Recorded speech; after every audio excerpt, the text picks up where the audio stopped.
রাস্তার একদম ওপরেই এই ভবতারিণী কালী মন্দির, শ্বেত পাথরের তৈরি। আলোয় দেখো ঝকমক করছে।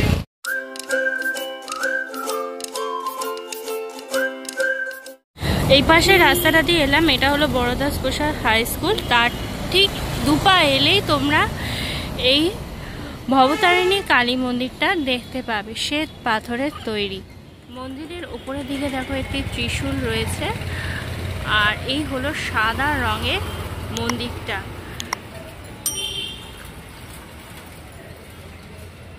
সোজা মায়ের দর্শন করা যাচ্ছে। হ্যালো গাইস, ওকে আমরা একটু জানিয়ে সুস্মিতা, আশা করি তোমরা সবাই খুব ভালো আছো। তোমাদেরকে আজকে একটা নতুন মন্দিরের সন্ধান দিতে চলে এসেছি। আমরা সাধারণত ভবতারিণী মন্দির বলতে দক্ষিণেশ্বরের কালী মন্দিরের কথাই আমরা জানি, কিন্তু দক্ষিণেশ্বরের কালী মন্দিরে সবসময় যাওয়া হয়ে ওঠে না। তাই জন্যই তোমাদেরকে একটা নতুন ভবতারিণী মন্দির দেখাতে চলে এসেছি। সেটা রয়েছে আমাদের গড়িয়াতে। আর ঠিক গড়িয়ায় কোন জায়গায় রয়েছে, কিভাবে আমি এসেছি, সমস্ত কিছুই আজকে আমি ডিটেলসে বলবো। তো সেটাই আমি তোমাদের জানাচ্ছি। আমি এসেছি মেট্রোতে এলে তোমরা কবি নজরুল মেট্রো স্টেশনে নামবে। সেখান থেকে একটুখানি আগে এসে কিভাবে এসেছি সেটাই আমি তোমাদের মেট্রো স্টেশন থেকে বেরিয়ে তোমাদেরকে বাঁ দিকে সোজা যেতে হবে। মেন রোডে এসে সোজা তোমাদেরকে এই বাঁ দিকে রাস্তাটায় যেতে হবে। ফরসাইট ডায়াগনস্টিক সেন্টার, এটা হচ্ছে চৌমাথা মোড়। গড়িয়া বড়দা প্রসাদ হাই স্কুল যে আছে তার রাস্তাটা সোজা। তোমাদেরকে জানালাম আমি কিভাবে এসেছি। তো চলো মন্দিরের বাইরে এখানে দেখো জুতো রাখার জায়গা রয়েছে। তো আমিও এখানে জুতো রেখে এবার আমিও যাচ্ছি। মন্দিরের দেখো দুপাশের দিকে সিঁড়ির বন্দোবস্ত রয়েছে। এপাশ দুপাশ দুদিক দিয়ে ওঠা যায় মন্দিরে।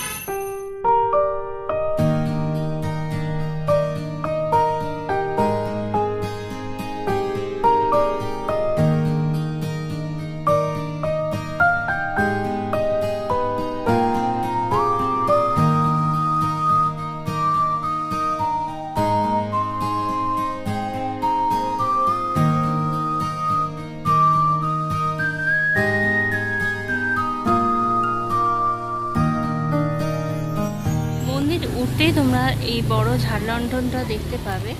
এরপরে এখানে দেখো আরো ছোট ছোট দুটো ঝাড়বাতি রয়েছে, আর সামনের দিকে মায়ের মন্দির।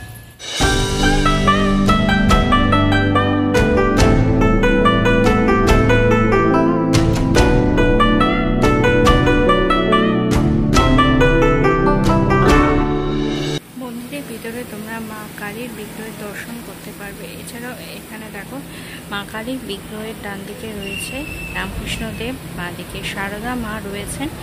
এছাড়া রয়েছে দেখো জগন্নাথ, বলরাম, সুভদ্রা, তার সামনের দিকে গোপালের।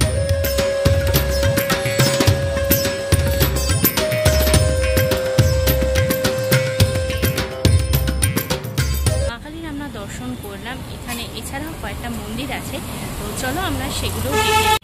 এইটা হলো মেন গেট। এখান দিয়ে এসে আমাদেরকে এই পাশে এলে দেখবো এখানে ধূপ দেওয়ার জায়গা রয়েছে, আর তার পাশে দেখো এখানে আরো দুটো মন্দির রয়েছে। তো চলো আমরা দেখে নিই এখানে কি কি মন্দির রয়েছে। এখানে পাশে দেখো একটি শিব মন্দির রয়েছে, ভিতরে দেখো মহাদেবের শিবলিঙ্গ আছে, আর তার ঠিক পাশেই দেখো নন্দী মহারাজের বিরাজ করছে। এই শিব মন্দিরের পাশেই দেখো একটি তুলসী মঞ্চ আছে, আর তুলসী মঞ্চের পাশে আরো একটা মন্দির। তুলসী মঞ্চের পাশে যে রয়েছে এটা হলো বিষ্ণু মন্দির, অর্থাৎ নারায়ণের মন্দির। ভিতরে দেখো বিষ্ণুর একটি মূর্তি রয়েছে। একটা জিনিস জানিয়ে দিই, মন্দিরের বাইরে কিন্তু কোনো ফুলের দোকান নেই, আমি তো আপাতত দেখতে পাচ্ছি না। তো তোমরা যারা পুজো দিতে চাও তো তোমরা বাইরে থেকে ফুলটা অন্তত কিনে নিয়ে আসো। এখানে দোকান রয়েছে, সেখানে তোমরা ধূপকাঠি, মোমবাতি এই সমস্ত কিছু। মন্দিরের পাশে পিছনের দিকেও দেখো একটা সিঁড়ি রয়েছে, এই সিঁড়ি দিয়েও মন্দিরের উপরে ওঠা যায়। মন্দিরটা এখনো যেহেতু দেখো পুরোটা তৈরি হয়নি, এখনো আন্ডার কনস্ট্রাকশনে রয়েছে, তাই জিনিসপত্র কিছুটা এদিক ওদিক ঢুকেছে। আর আমি একবারে মন্দিরে পিছনের দিকের অংশে চলে এসেছি, মানে জল কাদা সবই রয়েছে। আর এই পাশে দেখো পার্কিংয়ের বন্দোবস্ত রয়েছে, তোমরা যারা গাড়ি নিয়ে আসবে তো তারা এখানে গাড়ি রাখতেই পারো। আর তোমাদেরকে আগেই বলেছি এখানে রথযাত্রা হয়, আর রথযাত্রার সময় বাৎসরিক উৎসব হয়ে থাকে। আমরা জগন্নাথ বলরাম সুভদ্রার বিগ্রহ তো আগেই দেখেছি, এ দেখো রথ পাশেই রাখা আছে, এখানেই রথযাত্রা উৎসবটা পালন করা হয়েছিল।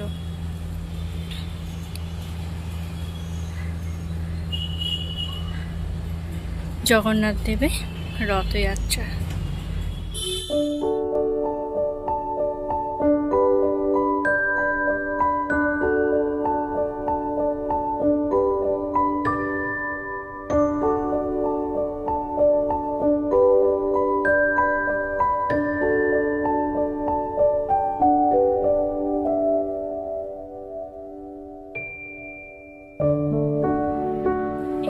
আমরা মা ভবতারিণী মন্দিরটা ঘুরে দেখলামই।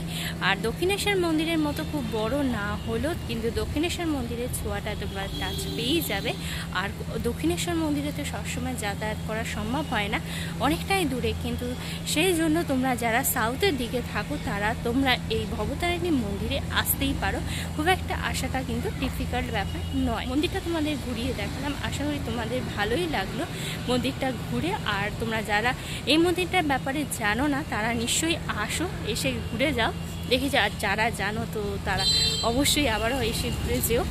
আর আজকের ভিডিওটা আমি এখানেই শেষ করছি। তো তোমাদের যদি পুরো ভিডিওটা ভালো লেগে থাকে তাহলে তোমরা অবশ্যই লাইক করো, কমেন্ট করো, শেয়ার করো তোমাদের ফ্রেন্ডস আর ফ্যামিলির মধ্যে। আর আমার চ্যানেলটা সাবস্ক্রাইব করতে একদমই ভুলো না। খুব তাড়াতাড়ি তোমাদের সাথে একটা নতুন ভিডিওতে কথা হবে। Till then tata, bye bye and see you soon.